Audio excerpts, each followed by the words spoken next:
Okujjukira Kafeero akayimba ako ke kasembereyo ddala ku nnyimba ze zasobola okuba ate ng'akola. Awo yagambira ddala olunaku lujja kukya muntwale ensonda nnya ebintu byange byentegese mubindeese bajje banyage. Ebigambo ebyo yabiddamu emirundi ebiri. Oluyimba olwo yaluddamu emirundi ebiri ebigambo ebyo nga yeewaako obwannabbi ku birituukawo. Ddala olunaku lujja kukya muntwale ensonda nnya ebyange byentegese mubindeese bajje banyage. Obwana bwange bwenzadde busigale ttayo, bakadde bange be nafiisaawo mu bimyu. Munneerabire musigale eggereesanga oyo munnaffe eyali omusanyusa mu maloboozi gaalireka mujja mulabiranga ku ntambi. Musongere kubaliddawo nti ono naye yajja bubwe. Olwo luyimba ze zimu ku nnyimba Okujjukira Kafeero ze yayimba ze yeewaaniramu nnyo okusinga. Ze zimu ku nnyimba entonotono ze yasobola okuba ate ng'ayimba. Okujjukira Kafeero gwe kutegeezaako omukulu ono. Leero tujjukira emyaka 15 bukyanga atufaako. Yafa 27 nga 17 omwezi ogwokutaano. Ennyimba nkakasa nti oziwuliddeko eza Okujjukira Kafeero n'ate bino bye ngenda okugamba oba oli awo abalala bayinza obutabigamba olw'ensonga nti babimanyi naye bayinza okuba tebaagala kuwa ekyo ky'olina okufuna. Kati y'enjawulo yange. Okujjukira Kafeero olunaku olwaleero awezezza emyaka 15, yafa 27 era wano tuli mu mwaka gwa 2022. Era we yafiira omukulu ono Okujjukira Kafeero yali ategese ekivulu eky'emyaka 2 ng'akuba endongo. Ng'ojjukiddeko Okujjukira Kafeero yatandika okuyimba mu mwaka 1987 era ng'atandika mu kibiina kye bayita Pluto Boys. Batandikira side ze ye waabwe enkoko njeru bukunji eyo gye batandikira mpola mpola paka mu kibiina kye bayita Kulabako ne batambuza ensonga zaabwe. Oluyimba lwatandikirako baluyita abakazi okuwasa ate n'asembayo oluyimba olwo lwekutegezaako nsonda nnya. Album bagiyita muvuuka munnange gye yasookerako ate nga yasembayo album bagiyita nsonda nnya. Mwaka era yasobola okuba ate ng'aleka ennyimba 83 tebakulimba. Okujjukira Kafeero ze nnyimba zesobola okuba ate ng'aleka ennyimba 83 ze album 21 ze teepu ze muyita kaseti kale. Omukulu oyo Okujjukira Kafeero zesobola okuba ate ng'aleka. Nga tujjukiddemu Okujjukira Kafeero yazaalibwa nga 12 omwezi ogw'omusanvu mwaka 1970. Okujjukira Kafeero we yafiira yali agenda kweza emyaka 37 egy'obukulu. Akadde kano ng'abaddewo yali badde ayolekera mu myaka nga 5 mu pulaasi egigendamu omukulu Okujjukira Kafeero gwe kutegeezaako.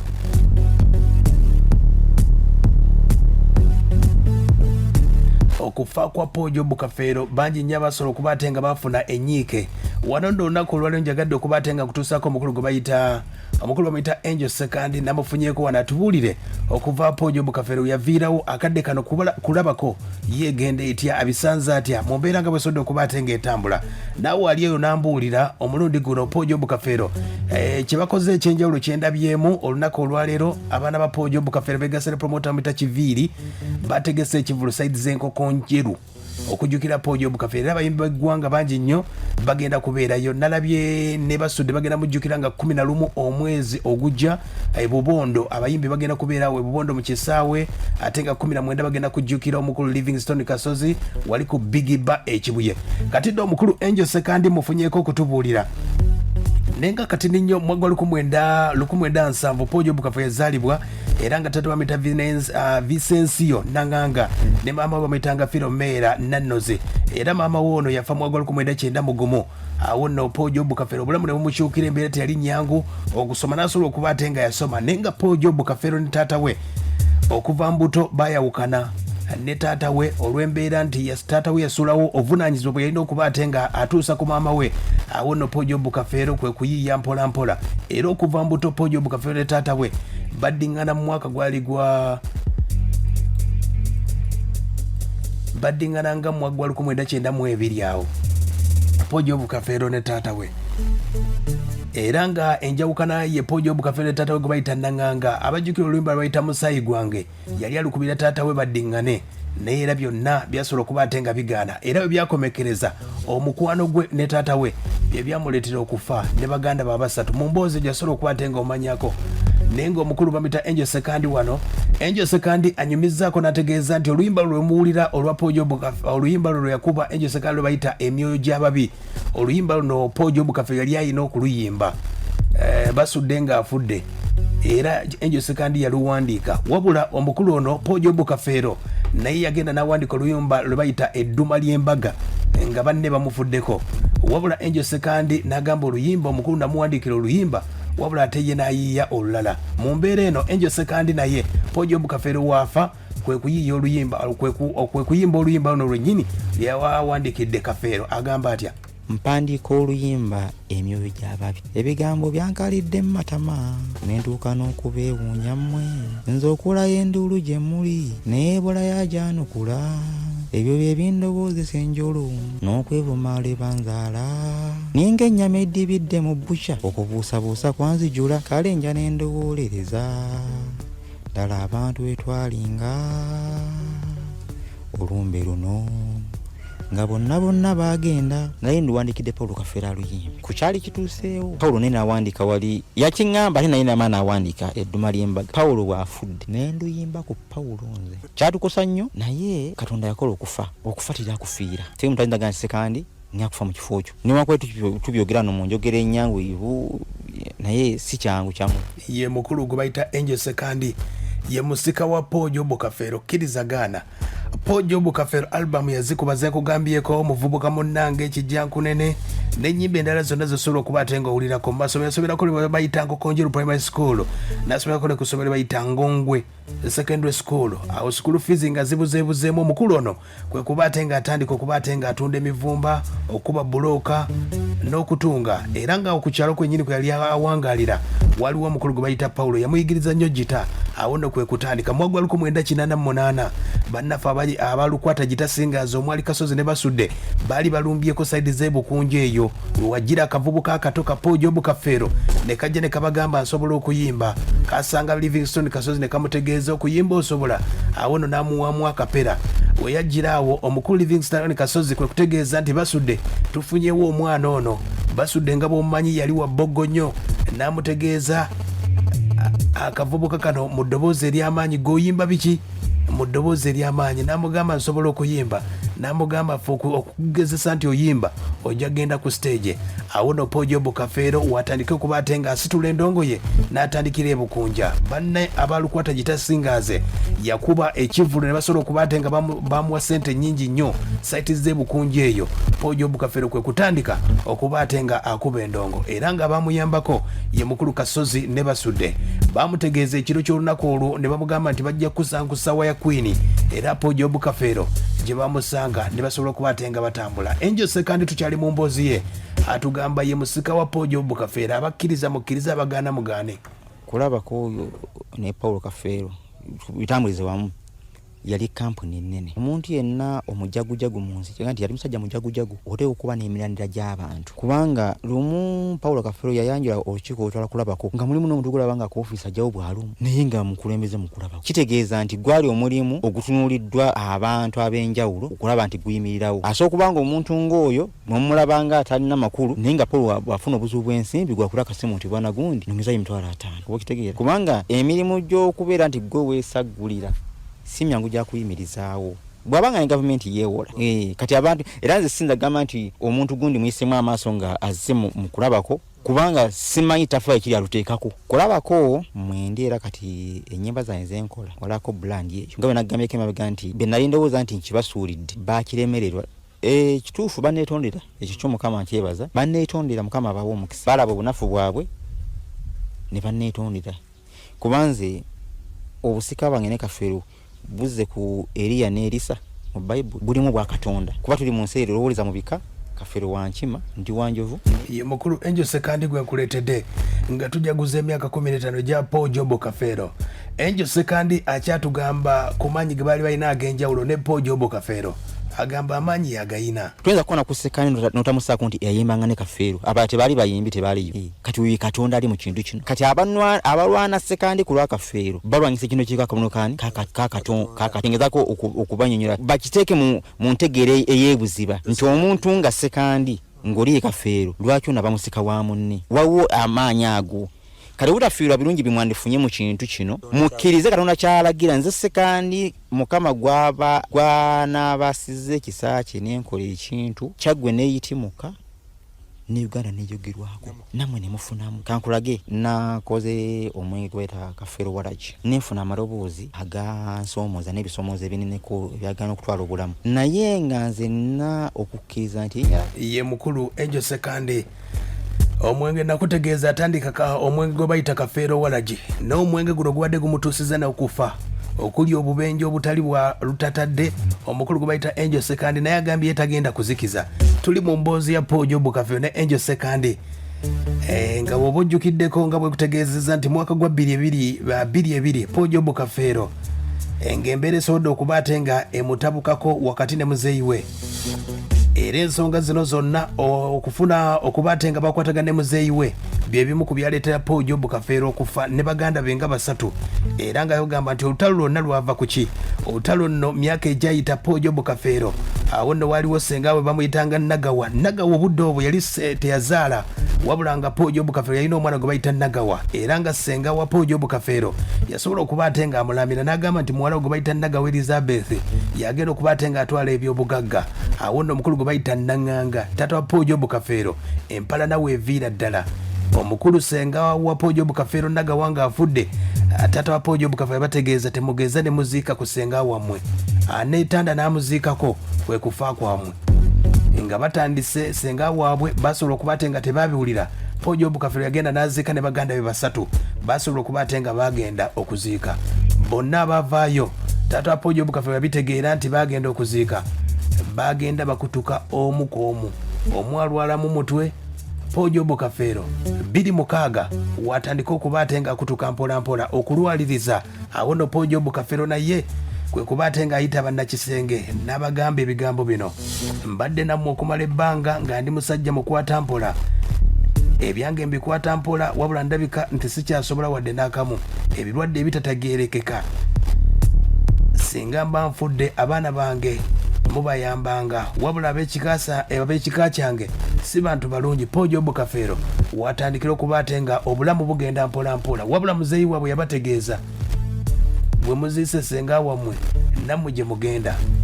Okujjukira Kafeero ng'atandise okulwala bannaffe bannakisenge bamugamba agendeko side z'ebulaayi eyo mu London mu UK yasobola okuba ate nga agenda ndoza vidiyo ezimu muziraba nga Okujjukira Kafeero ali London eyo ennyimba ng'omwana w'omuzungu Lusiya n'endala nnyingi nnyo era London eyo yamalayo emyezi 6 we yaviira okomawo wano emyezi 6 Okujjukira Kafeero we yakomerawo ku kitanda ne bamutwala ensambya ne bituukira ebigambo bya muzeewe yamutegeeza okufa era okuva mu ddwaliro e Mulago Okujjukira Kafeero nga bazinga kati ninyo kamala okumulamu wano kati ni njije n'emboozi ekyagenda mu maaso eya Okujjukira Kafeero akayimba ako kowulidde kennyini nantabulirwa Okujjukira Kafeero asooka n'akubulirira akusomesa n'akubulira wali wagambira nti gw'omwenge wali ogutwala luddawa nosekamu abeera nga akujja ku mulamu ate n'akuzzaako yali musomesa wanjawulo nnyo. Ndina omukulu bamita Angel Sekandi atubuulira okufa kwa Okujjukira Kafeero kwabazze mabega. Kafeero bwafa twafunamu ebisoomoozo lwa nsonga nti Sekandi mu kulabako nali omuntu atali wa waggulu nnyo mu maaso g'abakozi bannange oba okiraba nali awo nga ndi muntu mu kulabako Sekandi akola programu abagenda ku stage Sekandi wojja mu kibiina oli muyimbi njagala mulimu yimbira mu Sekandi oyo okitegeera anaatukolera ajja kukola kati Mukama akyusa ebintu Sekandi abadde owa wansi munko mu bannange era abamu ku bayimbi abaali beerayikira amanyi ga Kafeero bo banneesooka nnyo ne baga nti bakuziika oli tulinga bataziise muntu ate onazzeewo naye ate nze nessirabuka mangu oba okitegeera ne famire neezuukuka ng'erowooza nti okunnwana kyekyobuwanguzi oba okitegeera kakati ensobi zetwagwamu yesi banneetondera naye etutumu bitwali bali tutufuna mu bwangu twabifiirwa kubanga ali osobola okufuna obuyambi okuva ebweru naye abantu b'ebweru bamanyi batambula nnyo ku mawulire ye mukulu oyo Angel Sekandi ng'atubuulira okuva Okujjukira Kafeero era omukulu ono Angel Sekandi ategeeza Okujjukira Kafeero we yafiira era n'aba bamuzibako omumwa nno nga buli wagenda ku stage ate nga abiyimba bagamba atamidde Angel Sekandi uno akyanyumya emboozi.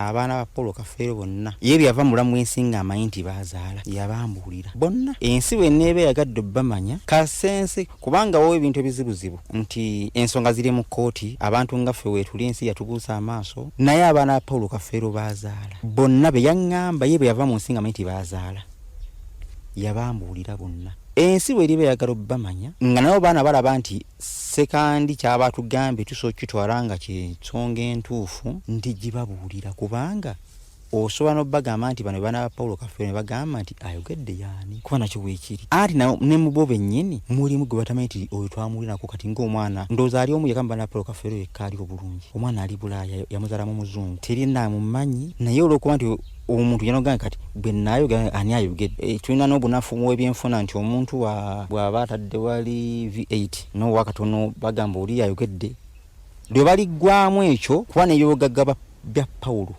mbimanyi naye obulamu nga bunaga nti bulamu bwenkukusa ye mukulu Angel Sekandi agamba alina bingi nnyo ebyama bya Angel Sekandi naye abaana bamugattako okumuwalana n'agamba naye kayeesirikire.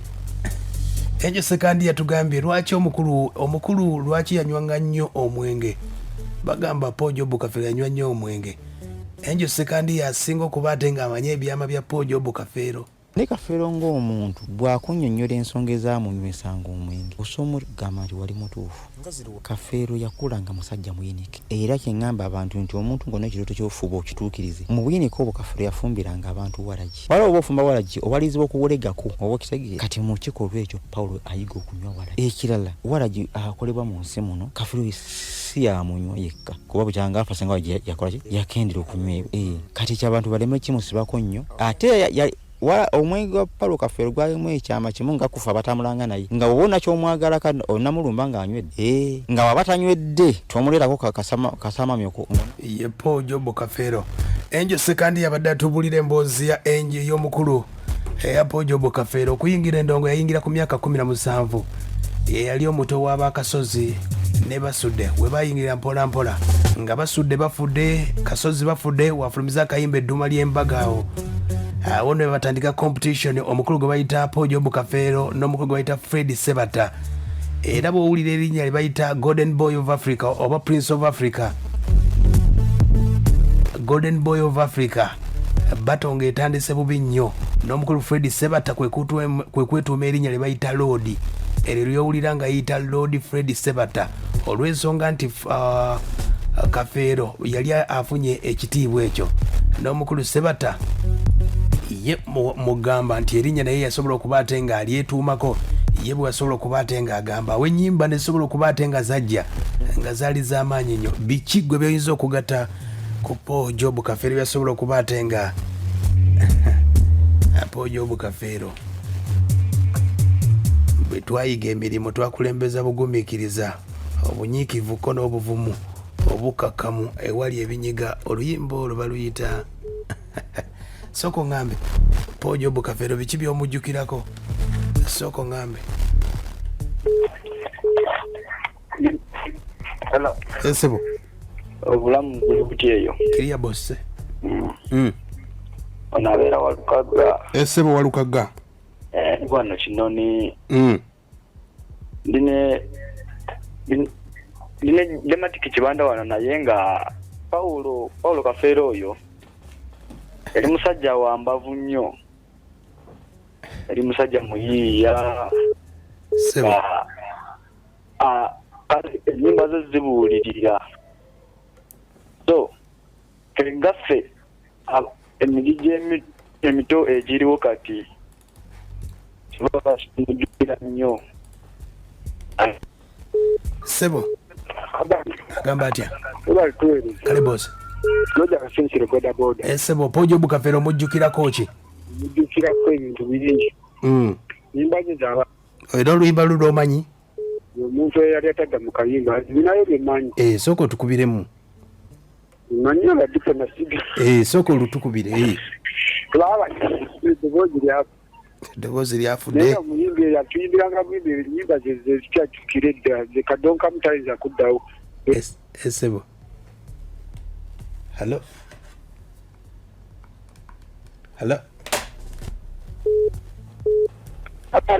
Sebo. Wewe alikueleza sebo. Kale. Ona tizabula kamidaga. Doyo. Kuwanga yafiira. Nali mwana muto naye. Enyimba zo zimanyi. Enyimba teweekwasa nti oli mwana muto Sebo. Sebo. Ogamba otya? Yebale kuweereza. Kale boss. Ono Fireman Pro ne Mazinga. Sebo Fireman Pro oli muyimbi? Nyimba mu kibesamu. Enyimba za Kafeero ina lwomanyiyo? Ninawe wemanyi. Soko otuweemu tuwulire. Aliwo akayimba akagamba tandikirawo kino kyolombolombo kange nyuma ni mwana wa wano era mubanda omutendeke ali muyimbi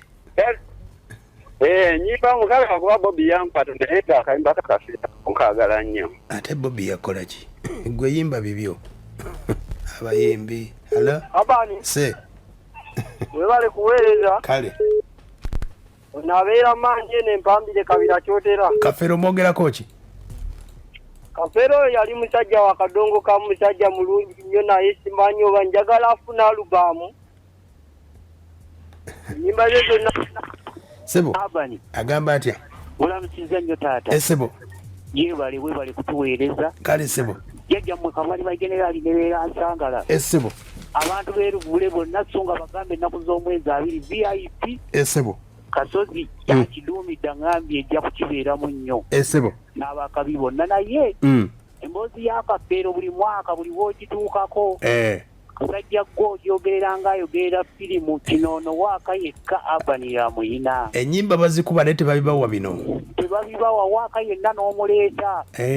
Kankwebaze Sebo Omukama akuweemu ekisinga okuba ekirungi. Sebo. Ate n'omugenzi amuwumuze mirembe bwaliwo Okujjukira Kafeero. Sawa zaali 6 ne bakakasa. Sebo. Nze we nabimanyira. 6 nti omusajja agenze kubanga baamubika nga bagamba abika yabika.